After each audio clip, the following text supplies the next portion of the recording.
नमस्कार दोस्तों, पूजा वार्ष्णेय हिंदी कहानियों में आपका स्वागत है।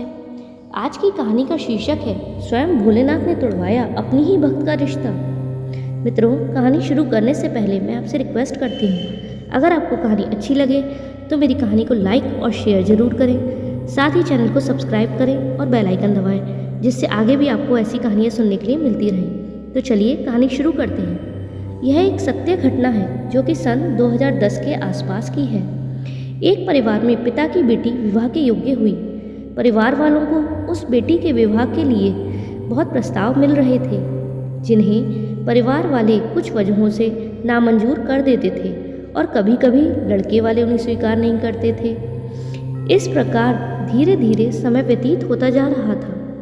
एक दिन उदास होते हुए पिताजी ने अपनी बेटी से कहा, बेटी कहीं तो हाँ कर लो, इतने सारे प्रस्तावों में तुम्हें कोई भी पसंद नहीं आ रहा है।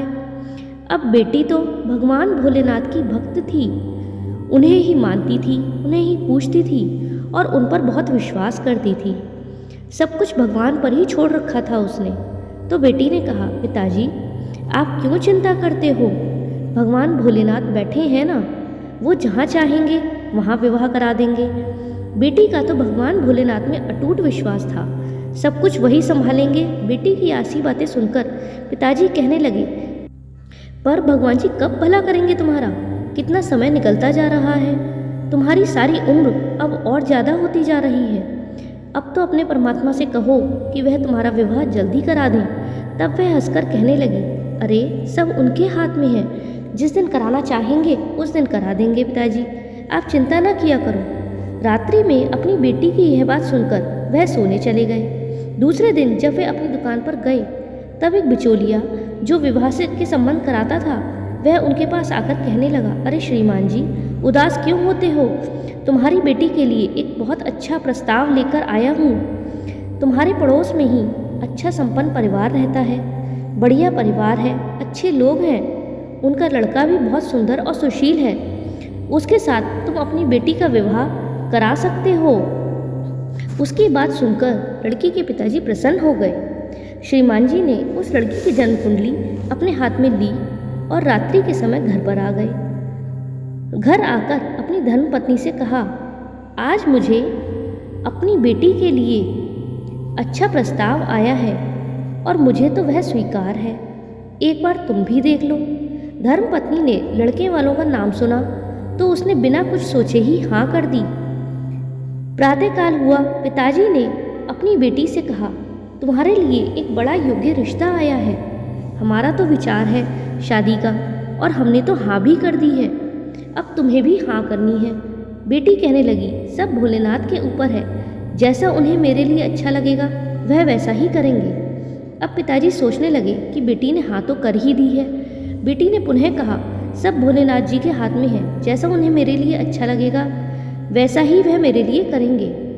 अपनी बेटी की यह बात सुनकर श्रीमान जी दुकान आ गए। दुकान पर आकर उन्होंने उस व्यक्ति को फ़ोन किया जिन्होंने कल उन्हें यह प्रस्ताव दिया था और उनसे कहने लगे, हमारे घर वाले सभी सहमत हैं, आप तो इस रिश्ते के लिए हाँ कह दीजिए, हम कल जाकर उनसे मिल आएंगे। अब जो मध्य का व्यक्ति था वह भी प्रसन्न होकर कहने लगा, सामने वालों ने भी प्रस्ताव स्वीकार कर लिया है, आप कल शाम के समय अपनी बेटी को मिलाकर आइएगा। इस प्रकार एक दूसरे से मिलने के लिए कल का समय निश्चित हो गया।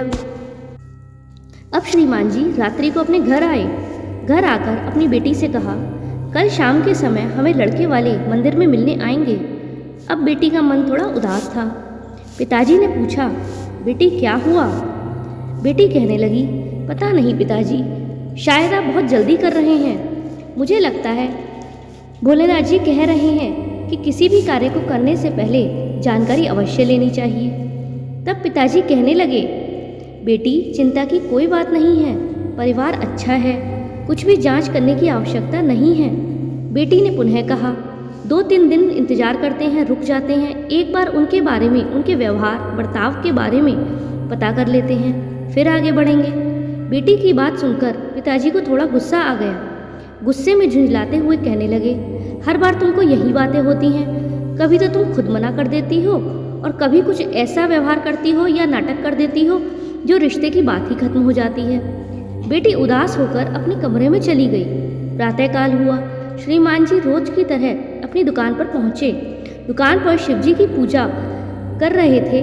तभी एक नौजवान सुंदर सा लड़का उनकी दुकान पर आया और कहने लगा, श्रीमान जी ठीक हो? उन्होंने कहा, हाँ ठीक हूँ। नौजवान बोलने लगा, श्रीमान जी आपकी बेटी के विवाह की तैयारियां चल रही हैं। मैंने सुना है आज आप पड़ोस के लड़के को देखने जा रहे हो। ऐसा सुनकर वह मन में विचार करने लगा, यह बात तो मैंने किसी से कही ही नहीं है, फिर इसको कैसे पता चल गया? तब श्रीमान जी ने उससे पूछा, तुम कौन हो और तुम्हें यह बात किसने बताई? तब वह नौजवान हंसते हुए कहने लगा, मेरा नाम महेश है, मैं आपके पुत्र का दोस्त हूँ। कल उसने फ़ोन पर मुझे ये सारी बात बताई थी। तब उनकी ये बात सुनकर उन्हें कुछ राहत सी मिली।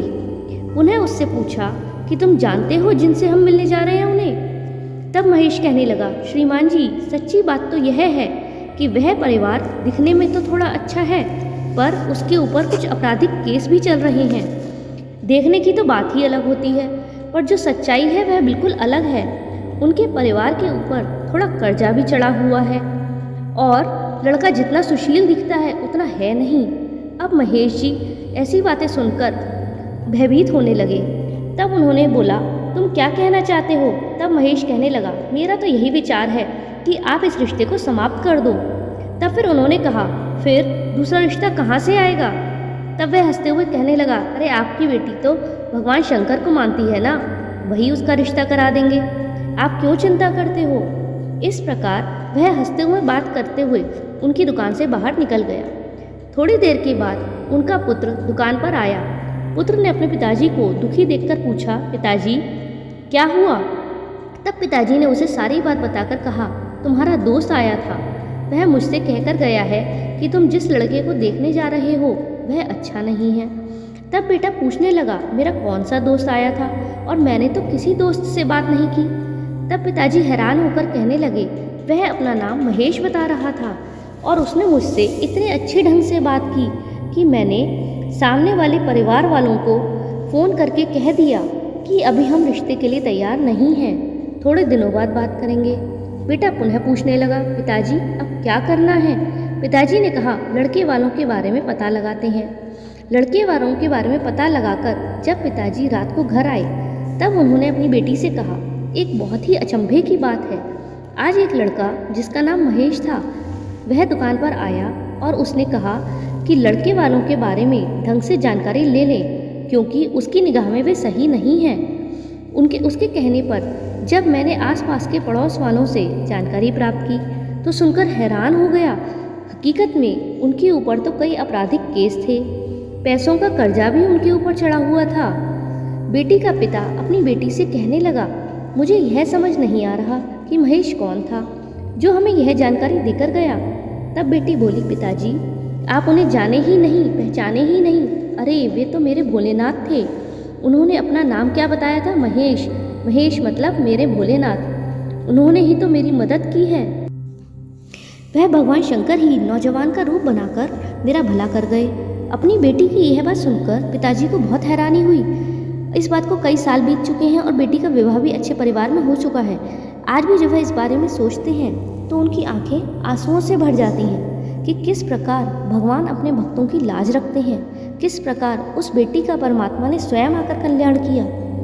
तो मित्रों, कैसी लगी आपको कहानी? अगर अच्छी लगी हो तो इस कहानी को लाइक और शेयर ज़रूर कीजिएगा, साथ ही चैनल को सब्सक्राइब कीजिएगा। धन्यवाद।